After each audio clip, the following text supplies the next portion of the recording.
जो एक क्षण में बदल जाए, एक क्षण में भंग हो जाए, वह प्रेम नहीं लोभ होता है।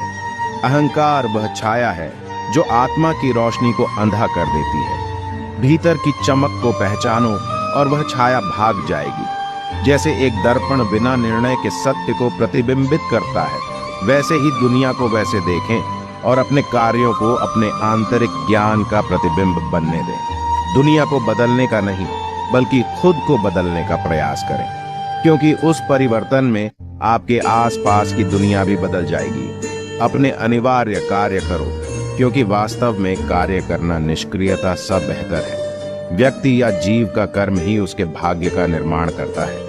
श्री कृष्ण जी को सच्चे मन से मानने वाले वीडियो को लाइक करके और कमेंट में लिखें, जय श्री कृष्ण।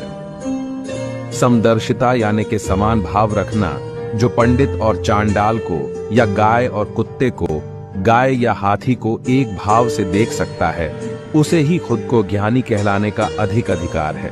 ज्ञान सबसे पहले हमारे अंदर के भेदभाव को खत्म करता है।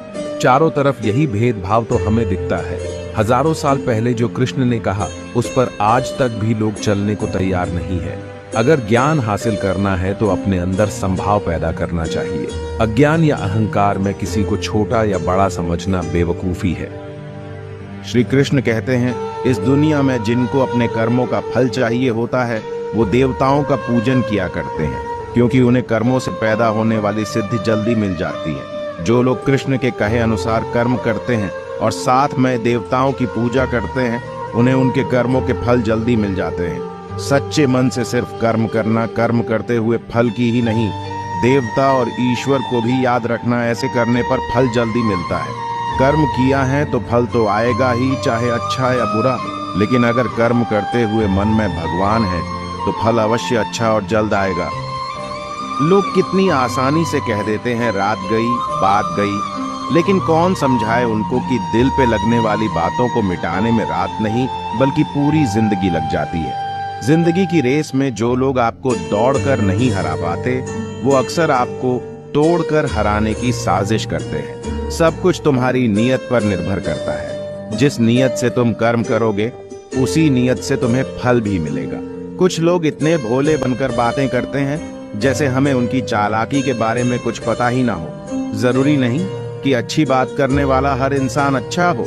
आजकल साजिश रचने वाले भी बहुत मीठा बोलते हैं। जो सही गलत का फैसला नहीं कर सकता, जिसमें श्रद्धा नहीं, जिसके मन में शक है, ऐसा मनुष्य खत्म हो जाता है। ऐसे संशय युक्त मनुष्य के लिए न ये दुनिया है, न वो दुनिया, और न ही सुख जिसमें ना सोचने समझने की शक्ति है, जिसमें ना ईश्वर के लिए या इस दुनिया के सच के लिए श्रद्धा है, तो उसके जीवन का कोई मोल ही नहीं। ऐसे अज्ञानी के लिए किसी दुनिया में आराम नहीं, और उसे सुख कभी नहीं मिलता। बिना कुछ किए कुछ भी हासिल नहीं होता, और साथ में अगर कुछ करने की, कुछ जानने की इच्छा नहीं, तो ऐसे इंसान के होने में और न होने में कोई फर्क नहीं।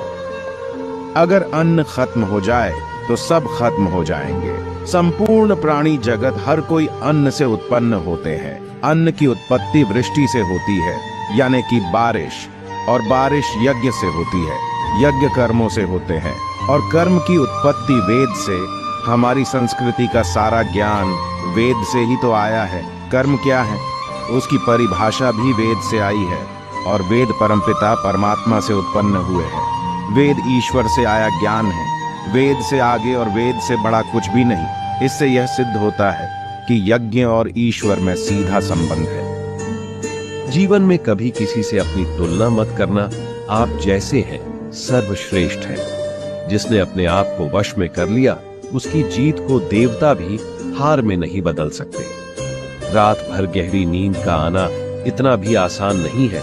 उसके लिए दिन भर ईमानदारी से जीना पड़ता है।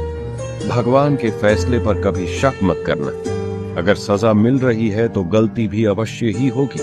व्यर्थ की चिंता एक रोग के समान है जो आपकी आत्मीय शक्ति को क्षीण करती है। जिंदगी में खुश रहना चाहते हो तो सबसे पहले उन्हें भूल जाओ जो आपको भूल गए। सिक्का दोनों का होता है, हेड का भी और टेल का भी, लेकिन वक्त सिर्फ उसका होता है जो पलटकर ऊपर आता है। तुम नीचे गिर के देखो, कोई नहीं आएगा उठाने। तुम जरा उड़कर तो देखो, सब आएंगे गिराने।